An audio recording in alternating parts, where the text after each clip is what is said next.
Happy Sunday, Fountain. My name is Eric Gregg. I'm a candidate running for City Council this year, the at-large position.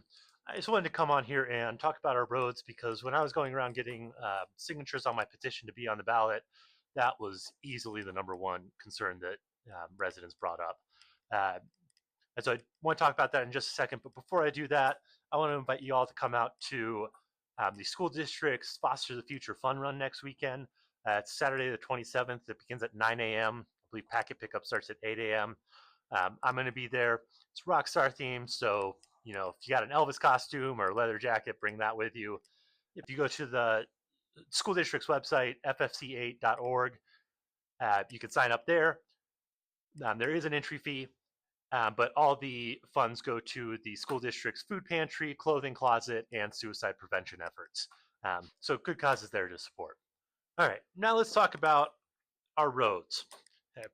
Like I said, that was the number one concern people brought up to me when I was getting my signatures.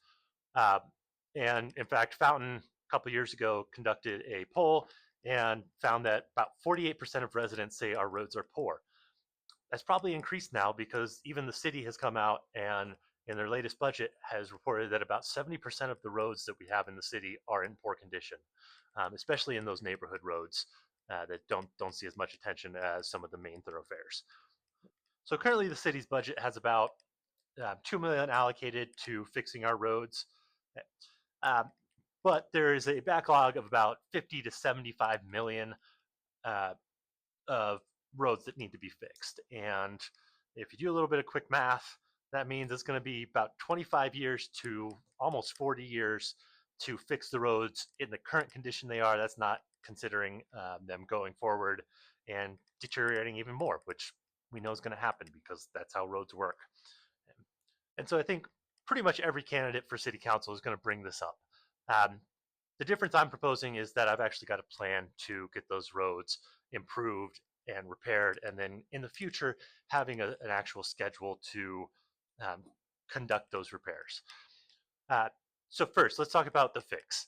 I think the big thing we need to do is join the Pikes Peak Rural Transit Authority. And there was a ballot measure on this a few years ago that failed, in part because of a pretty good lobbying effort for the no vote, in part because it would have imposed a 1% sales tax on most things, not groceries, but most other things.